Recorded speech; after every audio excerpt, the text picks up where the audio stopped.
اعوذ باللہ من الشیطان الرجیم بسم اللہ الرحمن الرحیم السلام علیکم ورحمۃ اللہ وبرکاتہ۔ امید ہے آپ بخیر و عافیت ہوں گے۔ اللہ پاک سے دعا ہے کہ اللہ پاک ہم سب کو اپنے حفظ و امان میں رکھے۔ دوستو، کل کے ویڈیو میں نے بات کی تھی کن جانوروں کی قربانی جائز اور کن جانوروں کی ناجائز،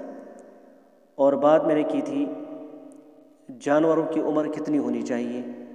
اور قربانی کے جانوروں میں کتنے حصے ہوتے ہیں۔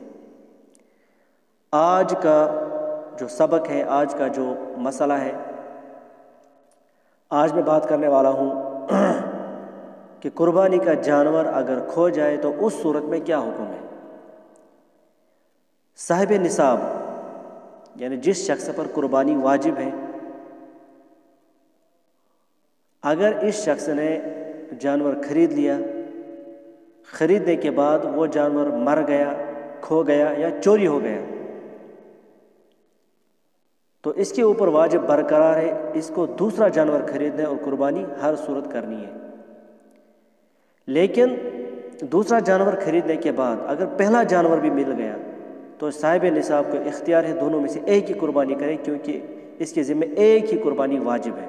اور دونوں میں سے ایک کی قربانی کرنی ہے۔ اگر یہ غیر صاحب نصاب ہے، یعنی اس پہ قربانی واجب نہیں ہے، کوئی غریب آدمی ہے، اس نے قربانی کے لیے جانور خرید لیا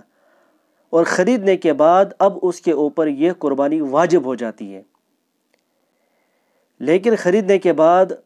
یہ جانور کھو گیا،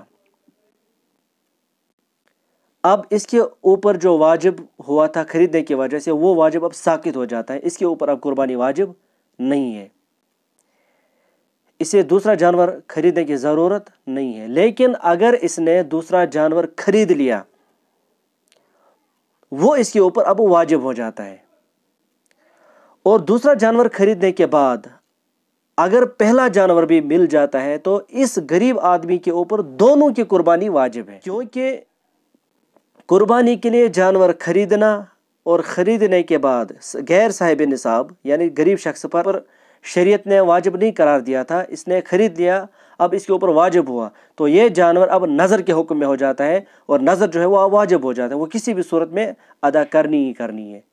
تو اس صورت میں اس کے اوپر دونوں قربانی واجب ہے۔ اب اگر دوسرا جانور بھی کھو جاتا ہے، وہ ساقط ہوا، اب اس کو تیسرا جانور خریدنے کی ضرورت نہیں ہے۔ اب اگر اس نے تیسرا بھی خرید لیا، پھر پہلے دو والے مل گئے، جتنے یہ خریدتا جائے گا قربانی کے لیے اتنے اس کے اوپر واجب ہوتے رہیں گے، وہ نظر کے حکم میں آتے رہیں گے۔ لہذا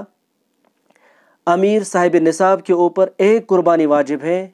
اس کو چاہیے کہ دونوں میں سے ایک قربانی کرے، اور غریب آدمی اگر اس نے قربانی کے لیے جانور خرید لیا نفلی قربانی کے لیے، لیکن خریدنے کے بعد وہ قربانی اس کے اوپر واجب ہو جاتی ہے، اس کو پورا کرنا ضروری ہے کسی بھی صورت میں، لیکن کھو جائے تو پھر اس کے اوپر سے واجب جو ہے وہ ساقط ہو جاتا ہے، اس کو دوسرا جانور خریدنے کی ضرورت نہیں ہے۔ اگر خرید لیا، خریدنے کے بعد پہلا والا جانور مل گیا، اس صورت میں اس کی قربانی واجب ہو جاتی ہے۔ امداد الفتاویٰ میں یہ مسئلہ لکھا ہوا ہے، مولانا رفعت قاسمی صاحب نے بھی یہ مسئلہ لکھا ہے کہ غریب آدمی پر دونوں قربانی واجب ہو جاتی ہے اور امیر آدمی پر صرف ایک کی قربانی واجب ہو جاتی ہے۔ اللہ پاک ہمیں عمل کرنے کی توفیق عطا فرمائے۔